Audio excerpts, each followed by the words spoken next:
गूंज की तीसरी कहानी प्रकाश आप लोगों के समझ प्रस्तुत कर रहा हूं।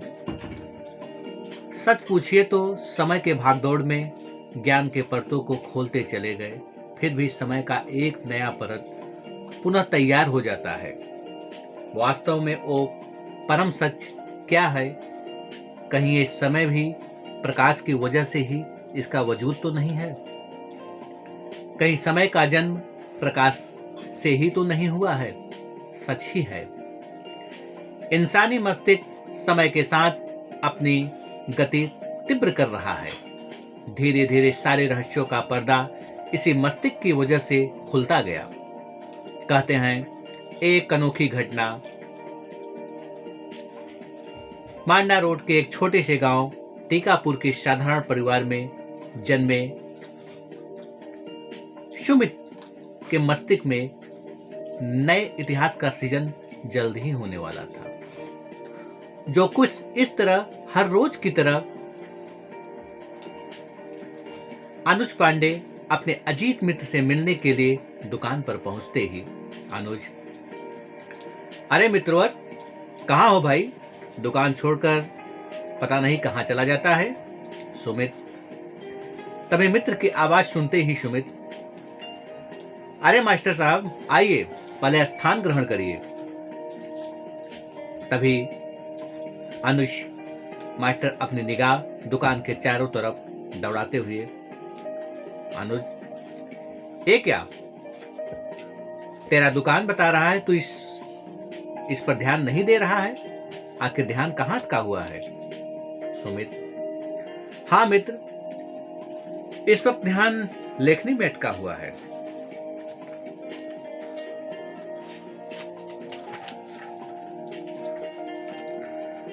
अनुज, देखे लेखनी के साथ साथ तुझे अपनी दुकान पर भी ध्यान देना होगा। सुमित, मित्र, सच पूछिए तो मेरा जन्म अपनी लेखनी को साकार रूप देने के लिए ही हुआ है। सुमित, देखिए, मैं तुम्हारे लेखनी का विरोधी नहीं, पर आगे जिम्मेदारी बढ़ती चली जाएगी, इसलिए अभी से ध्यान दो, नहीं तो जीवन में आनंद का फूल नहीं खिलेगा। सुमित, मास्टर जी, जरा गौर से देखिए, इस प्रकाश रूपी कहानी के रूप में एक और आनंद का फूल खिलने जा रहा है। अनुज, पर ये फूल सिर्फ मैं देख रहा हूं, कब तक मुझे दिखाते रहोगे? एक मेरी वजह से तुझे दुनिया नहीं जानेगी। सुमित, जल्द ही दुनिया को ऐसा प्रकाश दिखाई देगा जिसके रूप हम सब हैं। तब तक शिव बाबू खेत से लौटते हैं। तभी मास्टर साहब पर निगाह पड़ते ही शिव बाबू, कहिए मास्टर, क्या हाल चाल है? अरे बड़े बाबूजी को देखते ही झुक कर प्रणाम करते हैं। अनुज, अरे बड़े पापा, सब कुछ ठीक ही चल रहा है। शिव बाबू, गेहूं की बुआई से खाली हो गए? अनुज, अभी नहीं, तकरीबन 3 बीघा बोने के लिए बाकी है। शिव बाबू, आज जाकर हम बुआई से खाली हो गए। तभी सुमित की तरफ देख शिव बाबू, सुमित, जाओ हम सबको चाय पिलाओ। सुमित, जी पिताजी। तत्क्षण सुमित रसोई घर की तरफ चला जाता है। इधर शिव बाबू, मास्टर साहब, अपने मित्र को भी समझाओ, आखिर कब जिम्मेदारी को समझेगा? यदि यही हाल रहा तो मेरे बाद खाने के लिए भी मुस्ताद हो जाएगा। अनुज, बड़े पिताजी, नया नया काम पकड़ लिया है, मुझे लगता है सुमित को जल्द ही अपनी जिम्मेदारी का एहसास हो जाएगा। शिव बाबू, समय के साथ बदलाव लाया तो ठीक ही है। तब तक सुमित चाय लेकर आ जाता है। सबके सब चाय का आनंद लेते हैं। शिव बाबू, मास्टर, इस बार चुनाव में ही ड्यूटी लगा? अनुज, हाँ, इस बार मिर्जापुर में ड्यूटी लगा है। शिव बाबू, अब तो वोटिंग मशीन का उपयोग होता होगा? अनुज, हाँ, इस बार से सरकार ने लागू कर दिया। शिव बाबू, चलिए, अब तो चुनाव भी आसान हो जाएगा। हाँ। अनुज, हाँ, पहले से कार्य आसान हो गया। तभी सुमित की तरफ देखते हुए मास्टर जी, अनुज मित्र, अब चलते हैं, कल मुलाकात होगा। तत्पश्चात मास्टर साहब चले जाते हैं। इधर सुमित की माता मनोरमा जल छिड़कते हुए नीचे आती है। तभी बेटे पर नजर पड़ते ही मनोरमा, बेटा तेरा प्रसाद वहीं रखा हुआ है। सुमित, जी माँ, अभी जा रहा हूँ। तक्षक सीढ़ियों से चढ़ते हुए पूजा स्थल पर पहुंचता है। प्रसाद को ले ज्यों ही चलने को होते हैं तभी सुमित का निगाह पास रखे पर्चियों पर पड़ता है। सुमित, माने इस पर्चियों में जरूर कुछ लिखा होगा। तब तक उस क्षण सुमित आगे बढ़ उन पर्चियों को हाथ में ले खोलता है। आखिरकार उन शब्दों को पढ़ते हुए, सुमित, यदि मेरे बेटे को सरकारी नौकरी मिल जाएगा तो 1.25 किलो लड्डू प्रभु के दरबार में चढ़ाएंगे। उसके बाद दूसरी पर्ची खोलते हुए सुमित, हे प्रभु, जल्द से जल्द मेरे बेटे को सरकारी नौकरी दिला दो, 2.5 किलो लड्डू चढ़ाऊंगी। उस क्षण सुमित मन मन मातृत्व सोच में डूब गया। सुमित, माँ, मुझे क्षमा करना, मेरा जन्म एक उद्देश्य के लिए हुआ है। एक दिन संपूर्ण जगत को उस प्रकाश का अनुभव होगा जिसे आत्म अनुभव के द्वारा ही जाना जा सकता है। उस क्षण भाविक हुई सुमित उन पर्चियों को वहीं रख अपने कमरे में चला जाता है। तभी उसकी बहन नीतू की नजर पड़ते ही, बाबा, माँ काफी देर से तुम्हारा इंतजार कर रही है, जाइए खाना खा लीजिए। सुमित, नीलम, उसे भूख तो है नहीं, फिर भी तू कह रही है तो थोड़ा ही भोजन ले आना। तत्पश्चात नीतू भोजन की थाली लेकर आती है। उस क्षण सुमित को मायूस देख, नीतू, बाबा क्या हुआ, किस सोच में डूबे हो? सुमित, कुछ नहीं, बस ऐसे ही। इतना कहते हुए भोजन करने लगते हैं। आखिरकार सुमित भोजन कर अपने कमरे में चला जाता है। उस दौरान देर रात तक जागता रहा। तभी बाहर माँ पिताजी की बातें सुन, शिव बाबू, देखिए सुमित की माँ, मेरी दवाइयाँ दिन पर दिन बढ़ती जा रही है। वैसे भी मुझे जिंदगी से कोई शिकायत नहीं। जो सपना सोचा तो पूरा किया, बस चिंता है सुमित की। इसका शांत स्वभाव इसे कमजोर बना रहा है। आखिर कैसे सुम को संभालेगा? कहीं ऐसा न हो भी इसे बोझ लगने लगे। मनोरमा, बाबा इतना भोला है, हम इसे कहीं भेज भी तो नहीं सकते। शिव बाबू, तो इतना याद रखना, इतनी ममता उसे कमजोर बना देगा। मनोरमा, दुख आने के पहले ही मैं उसे ममता के आंचल में छुपा लूंगी। शिव बाबू, ठीक है, जैसी तुम्हारी मर्जी, वैसा करिए, पर अब मेरे जीवन का कोई भरोसा नहीं। मनोरमा, अगर ऐसी बात है तो पहले मेरी जनाजा निकलेगी। इतना कहते हुए मनोरमा अपने कमरे में चली जाती है। इधर भाविक सुमित जलते हुए लालटेन कम ज्यादा करते हुए वहीं सो जाता है। अगली सुबह सुमित के बड़े भाई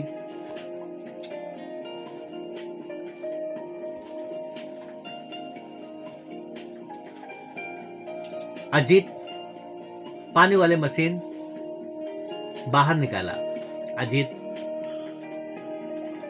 सत्य, जाओ देखो, अभी तक सुमित सो रहा है। सत्य, जी बापा।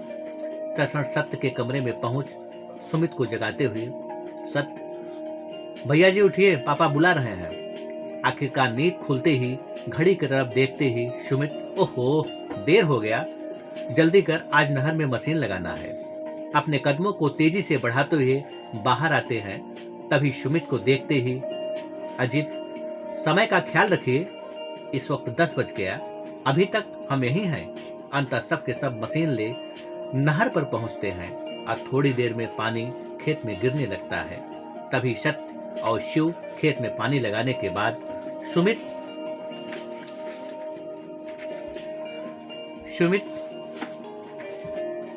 भैया जी से इजाजत लेते हुए, शिव, अच्छा भैया, घर जा रहा हूँ, थोड़ी देर में नाश्ता लेकर आ रहा हूँ। सुमित, ठीक है, जाइए, पर समय से आ जाना। तत्पश्चात सत्य और शिव साइकिल पर सवार हो घर की तरफ चल देते हैं। अंततः थोड़ी ही देर में घर पहुंच जाते हैं। उन्हें देखते ही मनोरमा, शिव नाश्ता तैयार है, पहले तुम लोग चाय पानी कर लो, उसके बाद भैया को भी लेते जाना। शिव, जी बड़ी माँ। तभी दरवाजे पर पोस्टमैन शिवेंद्र आवाज देते हुए, शिव, अपनी माँ को बुलाइए, कहिए कि 3000 का चेक आया हुआ है। शिव, ठीक है भैया, बुला रहा हूँ। तत्क्षण कदमों को बढ़ाते हुए शिव अपनी माँ के पास पहुंचता है। शिव, माँ 3000 का चेक आया हुआ है। इतना सुनते ही डाकिया महोदय के पास पहुंच, बीना, इस बार चेक देने में लेट क्यों कर दिए? शिवेंद्र, चेक तो समय से आ गया था, थोड़ा मुझसे ही लेट हो गया। बीना, चलिए कोई बात नहीं, पर आगे से ध्यान देना। तभी बड़ी माँ मनोरमा सत्य शिव को बुलाते हुए, मनोरमा, अरे तुम लोग अभी तक गए नहीं? चलिए टिफिन ले सीधे नहर पर जाइए। सत्य, जी बड़ी माँ। तत्क्षण सारथी पर सवार हो सीधे नहर पहुंचते हैं। देखते ही सुमित, अरे कब से तुम लोग की राह देख रहा हूं। तभी भैया को बुलाते हुए, सुमित, भैया आ जाइए, नाश्ता कर लीजिए। अजित, बस आ गया भाई। अंतोगत्ता सब के सब नाश्ता करते हैं। तभी पाइप की तरफ इशारा करते हुए अजित, जाओ, जाते वक्त पाइप लेते जाना, वैसे भी अब ज्यादा वक्त नहीं लगेगा, मशीन हम लेकर आएंगे। शिव, ठीक है भैया।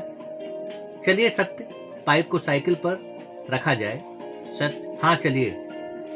तभी आगे बढ़ पाइप और बचे हुए सारे सामान को साइकिल पर बांध घर की तरफ निकल पड़ते हैं। उन्हें देखते ही शिव बाबू, भराई पूरा हो गया? शिव, हाँ बड़े पापा। शिव बाबू, अजित और सुमित अभी वहीं हैं? शिव, भैया जी मशीन लेकर आ रहे हैं। शिव बाबू, चलिए ठीक है। तब तक अजित और सुनील भी मशीन लेकर घर पर आ जाते हैं। उन्हें देखते ही शिव बाबू, अजित, कल गाड़ी कहीं बुक तो नहीं है? अजित, जी नहीं। शिव बाबू, कल नीतू के घर आने वाले हैं, जो भी हो आज ही तैयारी कर लीजिए। अजित, सुमित, पंडित ड्राइवर को साथ ले बाजार चले जाइए, जो भी खरीदारी करनी हो आज ही कर लेना। सुमित, जी भैया, जा रहा हूं। शिव बाबू, सुमित, गुड्डी और सहेली को कपड़ा लेना मत भूलना। सुमित, जी पिताजी। तभी मनोरमा सत्य को आदेश देते हुए, मनोरमा, सत्य तुम चले जाओ।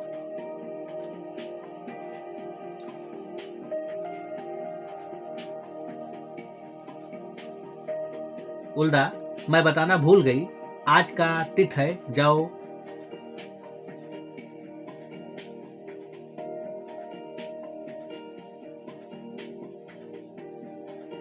जाओ मंजू को लेकर चले आइए।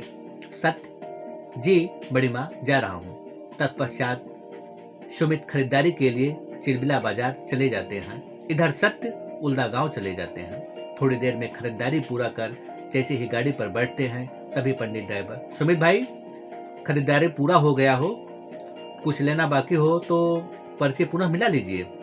सुमित, पर्ची मिला लिए हैं, अब कुछ भी बाकी नहीं है। पंडित ड्राइवर, तो ठीक है, चलिए चला जाए। पुनः गाड़ी पर सवार हो सीधे घर पहुंचते हैं। तभी माँ को आवाज देते हुए सुमित, माँ सामान मिला लीजिए। मनोरमा, बाबा पापा वाले कमरे में रख दीजिए, अभी मिला लूंगी। तब तक सत्य भी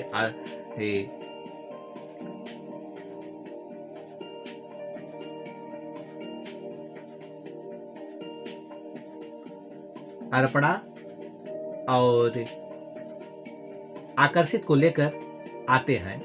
उस क्षण अपने डैडी को देखते ही अर्पणा, डैडी ये मोदी सूट कैसा लग रहा है? सुमित, बेटा बहुत अच्छा। आकर्षित, डैडी मेरा ज्यादा अच्छा है या अर्पणा का? सुमित, दोनों का बहुत बढ़िया है, पर ये बताओ मेरे लिए क्या ले आए हो? अर्पणा, डैडी आपके लिए मिठाई ले आया हूं। सुमित, सिर्फ मिठाई या और कुछ? और पढ़ा, हाँ डैडी, मेरा एक और मोदी वाला सूट है, वो आपके लिए। सुमित, बेटा ये तो छोटा है। आकर्षित, कोशिश करिए, आपको भी फिट हो जाएगा। इधर मंजू श्रेष्ठ जनों का पैर छू आशीर्वाद लेती है। मनोरमा, क्या हुआ जी, फिर से मेरे बहू दुबली हो गई? तभी मुस्कुराते हुए मंजुल की जेठान सीता, चलिए कोई बात नहीं, अब इनका दुबलापन मैं दूर करूंगी। तब तक मनोरमा की देवरानी मीना, अब बातों बातों में जरा समय का भी ख्याल करिए, चलिए भोजन भी बनाना है। तत्पश्चात सब के सब भोजन की तैयारी में जुट जाते हैं। थोड़ी ही देर में स्वादिष्ट भोजन तैयार हो जाता है। सब के सब एक साथ भोजन का आनंद लेते हैं। तभी मुस्कुराते हुए शिव बाबू, आज भोजन का तो कोई जवाब नहीं। मनोरमा, खुशी के कर पर भोजन स्वादिष्ट बन ही जाता है। अंततः सब के सब भोजन कर अपने अपने कमरे में चले जाते हैं। सुमित कमरे में पहुंच ही उदास मंजुल को देखते ही, सुमित, क्या हुआ, तुम्हारे चेहरे पे कैसी उदासी? मंजुल, कुछ नहीं, बस ऐसे ही। सुमित, इस तरह कुछ छिपाने से मन के अंदर दुख बढ़ता है, इसलिए स्वयं को दुख से मुक्त करो। मंजुल, माँ की आंखों में उदासी देख मेरा मन द्रवित हो जाता है। सुमित, माँ को आंखों में कोई उदासी नहीं, ये सिर्फ तुम्हारे मन का भ्रम है। मंजुल, का से भ्रम ही हो। सुमित, उसे भी रात अपनी करवटें बदल रहा है, अब हमें वक्त जाया नहीं करना चाहिए। इतना कहते हुए सुनील लैंप बुझा देता है। अगली सुबह गाड़ी जैसे ही घर पर रुकती है, शिव बाबू, लगता है दया प्रसाद आ गए। गाड़ी से बाहर निकल एक दूसरे का अभिनंदन करते हुए दया प्रसाद, कहिए शिव बाबू, अब स्वास्थ्य कैसा है? शिव बाबू, अब काफी आराम है। तभी तस्वीर की तरफ नजर पड़ते ही दया प्रसाद, ये तस्वीर तो सीआरपीएफ में थे उन्हीं छोटे वाले भाई का है। शिव बाबू, जी हाँ, शिव की कमी सदैव इस परिवार को रहेगा। दया प्रसाद, बच्चे तो बालग हो गए। शिव बाबू, जी हाँ, ये बड़ा बेटा शुभ और छोटा शिव है। दया प्रसाद, शुभ पढ़ाई अभी चल रहा है? शुभ इस साल बीएससी फाइनल है। दया प्रसाद, और शिव तुम्हारा? शिव इस साल बीटेक फाइनल है। दया प्रसाद, चलिए ठीक है, खूब मन लगाकर पढ़िए, पापा की तरह बहादुर बनना। दया प्रसाद, अजित धंधा ठीक तो चल रहा है? हाँ, इस साल एक और गाड़ी ली है। दया प्रसाद, चलिए बहुत बढ़िया, इसी तरह मेहनत करते जाइए। तभी सुमित की तरफ देख दया प्रसाद, सुमित, प्रमोद बता रहा था तुमने दुकान डाल दिया? सुमित, जी हाँ। दया प्रसाद, चिंता मत करना, सिर्फ मेहनत करना, कोई काम छोटा बड़ा नहीं होता। तुम्हारा लेखनी भी उत्तम है, इस कार को कभी मत बंद करना।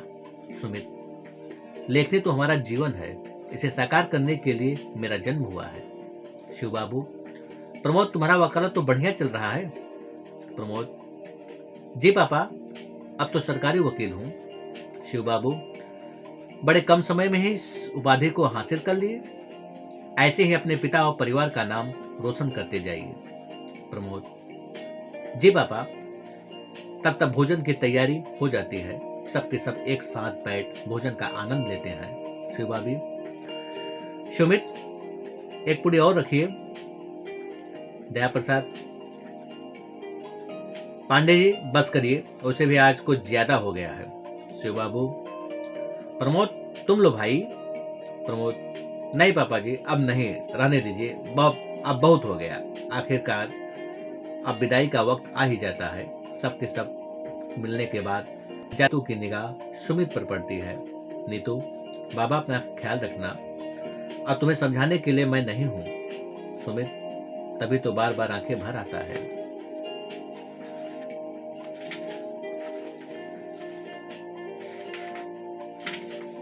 तत्पश्चात गाड़ी पर सवार हो अपने ससुराल की तरफ चली जाती है। अंत समय बीतता गया। एक दिन अचानक मामा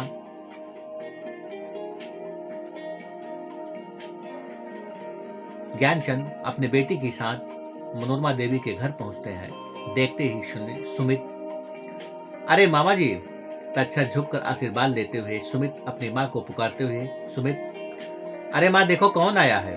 कमरे से बाहर निकलते ही अपने भाई को देखते ही मनोरमा, भाई आज खुशियां तो मेरे घर शमशल चलकर आ गया। ज्ञानचंद, बहाना इस खुशी के लिए तो हम भी आ गए।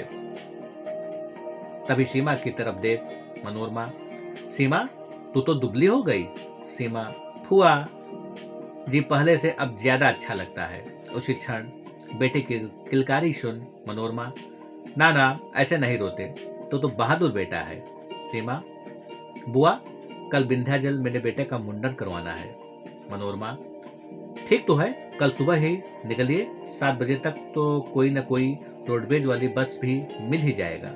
ज्ञानचंद, मना तो सुमित पर ध्यान दीजिए, उसका स्वास्थ्य ठीक नहीं लग रहा है।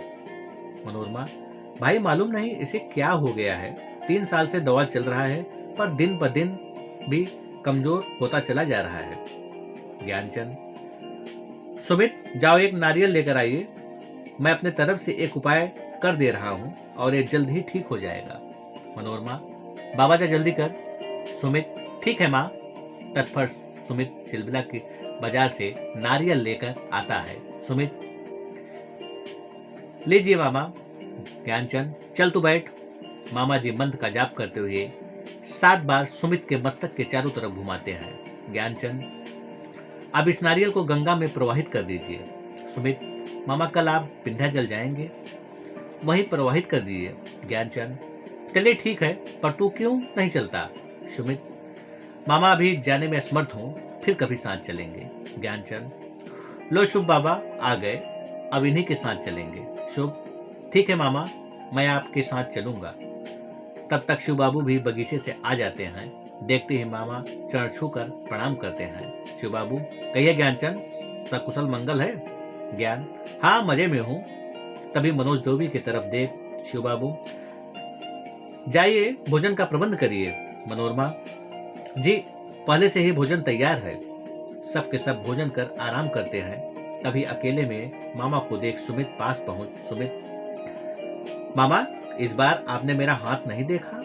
ज्ञान, आ जाओ देखते हैं। हाथ के रगाव को देखते ही ज्ञान, 3 दिन के अंदर बहुत बड़ी जिम्मेदारी आने वाली है। सुमित, मामा कैसी जिम्मेदारी? ज्ञान, इतना तो नहीं पता पर आने वाली है। सुमित, मैं किसी भी जिम्मेदारी के लिए तैयार हूं। ज्ञान, मुझे तुमसे यही उम्मीद है। आखिरकार आराम करने के लिए सुमित भी अपने कमरे में चला जाता है। अगली सुबह जब आंखें खुलती है, मामा विंध्याचल से आ गए होते हैं। सबको अपने हाथों प्रसाद बांटते हैं। ज्ञान, मनोरमा बहन, घर पर कोई है? नहीं, मुझे चलना होगा। मनोरमा, 1-2 दिन और रुकिए। तभी मामा की तरफ देख अजित, मामा जी कहाँ आप रोज आते हैं, आज तो रुकना पड़ेगा। ज्ञान, अजित बाबा पुनः जल्द ही आएंगे। अंततः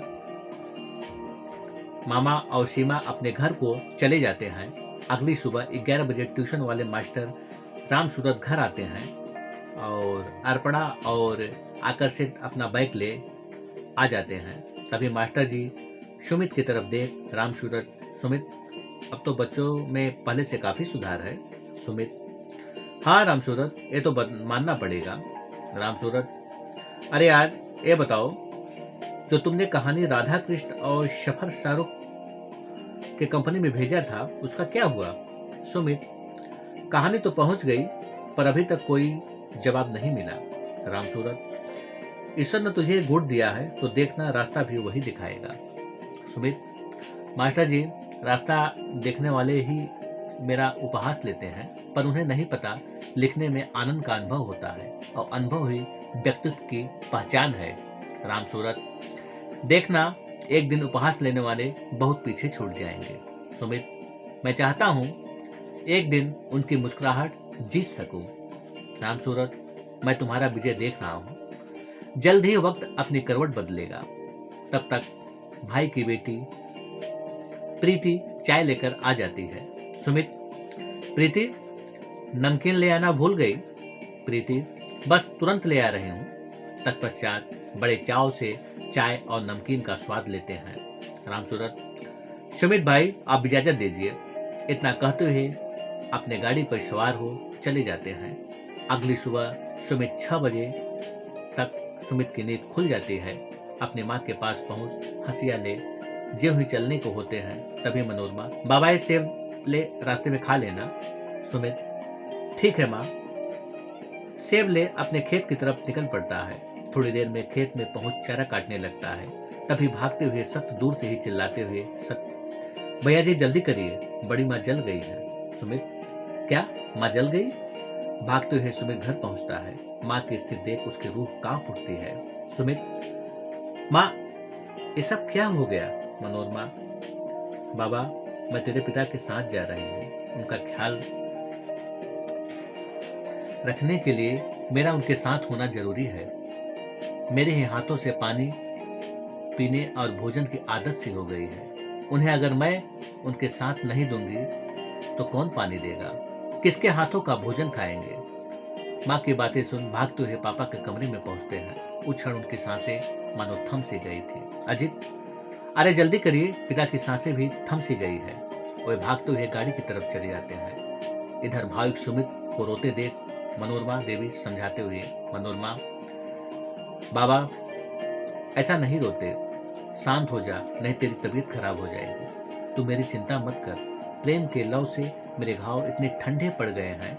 अब ये ठंडक धीरे धीरे मेरी सांसों में समा रही है। मैं परम आनंद के करीब हूँ, इसलिए तू रो मत, आ मेरे सीने से लग जा। तब तक भैया की गाड़ी लेकर आते हैं। अजित, अरे भाई जल्दी करिए, गाड़ी में ले चलिए। तत्पश्चात गाड़ी पर लेटा सीधे अस्पताल पहुंचते हैं। धीरे धीरे तबीयत बिगड़ती गई। एक देख डॉक्टर पीयूष, देख रही हालत काफी नाजुक है, अब कुछ भी नहीं कहा जा सकता। अजित, डॉक्टर साहब ऐसा मत कहिए, आप तो शहर के सबसे बड़े डॉक्टर हैं। डॉक्टर पीयूष, मेरे हाथों में जितना है उतना तो कर रही हूँ। सुमित, डॉक्टर साहब पिताजी की हालत कैसी है?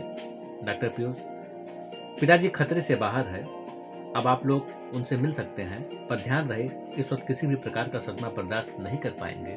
सुमित, ठीक है डॉक्टर साहब, हम इसका ख्याल रखेंगे। अंता मनोरमा की हालत बिगड़ती गई। आखिरकार सदा के लिए दुनिया छोड़ चली जाती है। अजित, अभी पिताजी को बताना उचित नहीं होगा, चलिए घर। तत्पश्चात माता का पार्थिव शरीर ले घर पहुंचते हैं। उस क्षण गांव वासियों के एकत्रित देख शिव बाबू, क्या हुआ इतनी बड़ी भीड़ किस लिए है? अजित, पिताजी आपकी बेहोशी हालत देख माँ समझ गई नहीं पाई, इस सदमे से उनकी जान ले ली। शिव बाबू, नहीं ऐसा नहीं हो सकता। सब के सब रोने लगते हैं। अब सभी को संभालते हैं। सुमित, मौसम बिगड़ रहा है, अब हमें विलंब नहीं करना चाहिए। सुमित, हाँ चलिए निकलते हैं। ज्ञान, लाइट लेना मत भूलना, उसे भी रात हो जाएगी। थोड़ी ही देर में सब के सब डेंगूपुर घाट पर पहुंच जाते हैं। सुमित गंगा में डुबकी ले शरीर शुद्ध करने के बाद माँ को मुखाग्नि देता है। जलते हुए चिता को देख उसे अव्यक्त प्रकाश का बोध हुआ। अगली सुबह आकाश की तरफ देख अव्यक्त भाव में डूबे हुए सुमित को देख, सत्य, भैया जी क्या हुआ, आप कौन से भाग में डूबे हुए हैं? सुमित, देख रहा हूं सुन शक्ति की तरफ, इसके पीछे क्या हो सकता है? सत्य, जहां शून्य है उसके बाद तो कुछ भी शेष नहीं। सुमित, इसके पीछे ही तो जीवन का परम सत्य है। सत्य, कौन सा परम सत्य? सुमित, इसके पीछे अव्यक्त प्रकाश मौजूद है, जिससे ब्रह्मांड का पोषण होता है। सत्य, पर ये कैसे सिद्ध होगा? सुमित, यहाँ तो जीवन सूत्र है जो कुछ इस प्रकार है, अव्यक्त प्रकाश बराबर शून्य शक्ति प्लस काल। सुमित, अपना ब्रह्मांड अव्यक्त प्रकाश और शून्य शक्ति का मिश्रण रूप है। सत्य, इस संबंध को थोड़ा और विस्तार से बताइए। सुमित, यूं समझिए अव्यक्त प्रकाश परमपिता है, शून्य शक्ति माता है। इनसे एक पुत्र काल या समय का जन्म हुआ, इनसे ही ब्रह्मांड का सृजन हुआ। इनकी वजह से निराकार साकार रूप लिया। एक दिन हो सकता है ये ब्रह्मांड पुनः अदृश्य अवस्था में जा सकता है, वही क्रिया पुनः घट सकती है। इसलिए वेदों में कहा गया है अदृश्य ब्रह्म हमारे अंदर मौजूद है, यही वास्तविक सत्य है। सत्य, जब इतनी बड़ी शक्ति हमारे अंदर मौजूद है तो हम क्यों एक दिन काल का ग्रास बनते हैं? सुमित, सारे विदित तत्व सत्य यानी अव्यक्त प्रकाश का अनुसरण करते हैं। तो कुछ इस प्रकार है, निराकार बराबर साकार, अदृश्य दृश्य। इसलिए हमारे शरीर उसी के अनुसार चलता है। साकार रूप निराकार की तरफ चलता है, साकार रूप निराकार की तरफ दृश्य से अदृश्य की यात्रा ही तो हो रही है। यही नियम तो ब्रह्मांड में लागू है। सत्य, इस सत्य को मैं देखने में असमर्थ हूं, पर शायद यही सत्य है। सुमित, इस ब्रह्मांड में कंपन तरंगे फैल रही है, इसलिए यह आभास होता है ब्रह्मांड फैल रहा है। इतना कहते हुए अपने कमरे में चली जाते हैं। तभी सोच में डूबे है सुमित को देख मंजुल, क्या हुआ, आप किस गहरी सोच में डूबे हैं? सुमित, हाँ, मैं परम सत्य में डूबा हुआ हूँ। मंजुल, जरा हमें भी तो बताओ। सुमित, स्वयं को देखते जाइए, एक दिन आभास हो जाएगा। आखिरकार इतना कहते हुए अपने बिस्तर पर चले जाते हैं। अगली सुबह दुकान पर सुमित अकेले ही बैठे थे, तभी अनुज आ जाते हैं। अनुज, अरे यार, ये सब क्या हो गया? सुमित, जो होना होता है वो अव्यक्त के हाथों में है, इसलिए हमें व्यर्थ सोच नहीं रखना चाहिए। तब तक सत्य और शिव भी दुकान पर पहुंच जाते हैं। उन्हें देखते ही सुमित, तुम लोग बैठिए, मैं बगीचे से आ रहा हूँ। तत्पश्चात सुमित बगीचे की तरफ चले जाते हैं। इधर मास्टर जी सत्य से वार्तालाप करते हुए, अनुज, सुमित को अब अपनी जिम्मेदारी को समझना चाहिए, फालतू लेखनी में फंसे हुए हैं। यदि इससे कोई फायदा हो तो चलिए ठीक है। सत्य, भैया जी, एक जगह बैठने से कोई फायदा नहीं हो रहा है। जिस दिन ये निकल जाएंगे उस दिन ये अतुलनीय हो जाएंगे, क्योंकि इनके बेहतर सोच शायद और कोई लिख न पाए। शिव, पर मुझे विश्वास है एक दिन भैया जी को जरूर कामयाबी मिलेगा। तब तक सुमित बगीचे से आ जाते हैं। अनुज, सुमित, मेरी बातों का बुरा मत मानना, इस लिखने से कोई फायदा नहीं, आप कोई दूसरा कार पकड़िए। तभी मुस्कुराते हुए सुमित, मास्टर साहब, आप मेरी बातों का बुरा मत मानना, इस लेखनी ने मुझे अव्यक्त प्रकाश का बोध कराया। मुझे सब कुछ जिसे आप हजारों जन्मों में नहीं देख पाएंगे। संपूर्ण जगत का सृजन वहीं से हुआ है। इसी परम सत्य के बोध के लिए हम सबका जन्म हुआ है, इसलिए मेरा जन्म साकार हुआ।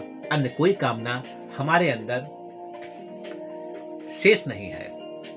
शिव, भैया जी, आपकी बातों ने हमें गहरी सोच में डाल दिया। तत्व अपने रूप में कैसे आए होंगे?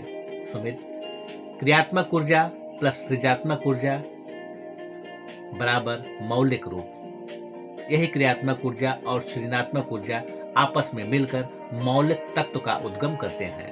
शिव, जीव तत्व अपने रूप में कैसे आया होगा? सुमित, मूल ऊर्जा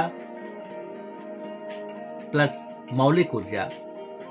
मूल ऊर्जा अव्यक्त परमात्मा, मौलिक ऊर्जा व्यक्त आत्मा बराबर जीवन ऊर्जा। ऐसे ही धीरे धीरे जीवन लय में आया। शिव, भैया जी, ये बताइए, क्या हम जीवन अवधि बढ़ा सकते हैं? सुमित, हाँ, क्यों नहीं बढ़ा सकते। यदि मस्तिष्क शून्य अवस्था में पहुंच जाए और इसी स्थिति में रहे तो काल का प्रवाह इस शरीर पर नहीं होगा। दूसरा, यदि सामान्य प्रकाश में यदि किसी शरीर को एक ही स्थिति में रहा जाए तो समय अवधि दूनी हो जाएगी। तब तक प्रीति चाय लेकर आ जाती है, सबके सब चाय का आनंद लेते हैं। अनुज, सुमित, अब समय हो गया है, हमें चलना चाहिए। सुमित, ठीक है मास्टर साहब। तत्पश्चात मास्टर जी अपने घर को चले जाते हैं। अगली सुबह दूध वाली बाल्टी ले सुमित बगीचे से अपने घर लौटते हैं। तभी सत्य, भैया जी, ये बताइए, मानव ब्रह्मांड में कहां कहां पर है? यदि है तो एक दूसरे से सामंजस्य स्थापित क्यों नहीं हो पा रहा है? सुमित, ब्रह्मांड में अनंत जीव विद्यमान है। एक दूसरे से संबंध तभी स्थापित हो सकता है जब हम शून्य शक्ति का दायरा पार कर दूसरे शून्य जगत में तभी पहुंच सकते हैं जब मानव मस्तिष्क अव्यक्त प्रकाशी शक्ति से जुड़ जाए, या हमारी गति इतनी बढ़ जाए, प्रकाश सूर्य की गति दुगनी हो जाए, तो दूसरे मानव जगत में पहुंच जाएंगे। सत्य, क्या ऐसे संभव हो जाएगा? सुमित, जब हम बाहर की यात्रा छोड़ आत्मशक्ति के माध्यम से संभव हो जाएंगे। सत्य, क्या वे हमारी तरह ही है? सुमित, भिन्न भिन्न जगत के जीव भी भिन्न भिन्न है, विशाल भी है, सूक्ष्म भी है, उड़ने वाले अदृश्य अवस्था में रहने वाले जीव भी हैं, लेकिन सबका आत्मा एक जैसा, एक ही परमात्मा के सभी अंश है, इसलिए हम सब में कोई भेद नहीं। सत्य। भैया जी ये बताए, लगातार ब्रह्मांड फैल रहा है, इससे हमारे सौर ग्रह पर क्या प्रभाव पड़ेगा? सुमित, हमारा सौर ग्रह ऊपर की ओर उठ रहा है और उसी स्थान पर रुका हुआ उठ रहा है, क्योंकि नीचे भी फैलाव हो रहा है। सत्य। इससे हमारे सौर ग्रह पर क्या प्रभाव पड़ेगा? सुमित, हमारे ग्रह पर अव्यक्त बल का प्रभाव बढ़ जाएगा, जिससे हमारे तन की लंबाई काफी बढ़ जाएगी, या तो हम बौने हो जाएंगे। सत्य। क्या हमारे अस्तित्व पर बुरा प्रभाव पड़ेगा? सुमित, जीवन सूत्र बराबर क्रिया बराबर प्रतिक्रिया। हमारे जगत पर क्रिया और प्रतिक्रिया की घटना घट रही है, जिससे कोई भी जीवन अपनी सीमा को लांघ नहीं सकता। यूं समझिए, यदि वृक्ष की जड़ की लंबाई बढ़ती जाए, इतनी कि अनंत हो जाए, तो शून्य की सीमा लांघ जाए, तो निश्चय ही प्रतिक्रिया घटना घटने लगेगी। धीरे धीरे आपस में ही लड़कर सारे ग्रह नष्ट हो जाएंगे। सत्य। क्या क्रिया और प्रतिक्रिया का प्रभाव हमारे अंतः मन पर भी पड़ता है? सुमित, यदि किसी मानव मन में वेदना है तो प्रतिक्रिया की घटना घटेगी, वो अपना ही शरीर को नष्ट कर देगा। यदि आनंद भाव में है तो अव्यक्त शक्तियों के चारों ओर फैल जाती है। तभी शिव बाबू सुनील को पुकारते हुए, शिव बाबू, बाबा मेरी दवा दे दीजिए, नित लग रही है। सुमित, जी पिताजी। तक्षण पास पहुंच पिताजी को दवा देते हैं। तभी शिव बाबू, बाबा मेरी इच्छा है तू मेरे सामने अपना पैर जमा ले, वरना मेरे बाद तू कुछ नहीं कर पाएगा। सुमित, जी पिताजी आप चिंता मत करिए, हम मेहनत करेंगे, अपने कर्म का ही अन्न खाएंगे। शिव बाबू, मुझे तुमसे यही उम्मीद थी। तभी हाथों में कपड़े देख शिव बाबू, कहीं जा रहे हो? सुमित, हाँ पिताजी, गंगा स्नान के लिए जा रहा हूँ। शिव बाबू, ठीक है जाइए। कमरे से बाहर निकल सुमित, सत्य गाड़ी पर रहने दीजिए, आज पैदल यात्रा करेंगे। सत्य, ठीक है भैया जी, जैसी आपकी इच्छा। शिव, भैया जी गाड़ी तो दो दो है, कोई दिक्कत नहीं होगी। सुमित, पैदल चलिए तो ऐसे वक्त पर आंतरिक आनंद की अनुभूति होगी। शिव, ठीक है भैया जी, चलिए पैदल ही चलते हैं। आखिरकार पग यात्रा कर सीधे गंगा घाट पहुंचते हैं। सबके सब खूब जी भर का स्नान करते हैं। तभी बाहर निकल सुमित माँ को अंजलि से गंगा जल चढ़ाते हुए, सुमित, माँ तू देख रही है, तेरी कृपा से मुझे परम सत्य का अनुभूति हुआ, प्रकाश मेरे अंदर पूर्णतः फैल गया, अब उस मैं का अंत हो चुका है। माँ, मेरे पास धन नहीं, पर मुझे बड़ा धनवान इस जमीन पर और कोई नहीं। मैं भौतिक सुख से दूर हूँ, पर मुझसे सुखी शायद कोई हो। तेरी फरियाद परमपिता ने पूरा कर दिया। माँ अपने हाथों को बढ़ा मुझे आशीर्वाद दीजिए। मेरी आत्मा का फूल खिल गया है। अब तो माँ ये फूल तेरे चरणों में चढ़ने के लिए ही बेताब है, इसलिए मुझे स्वीकार कर। ये कहानी आपको अच्छी लगे तो कृपया इसे लाइक और सब्सक्राइब करें।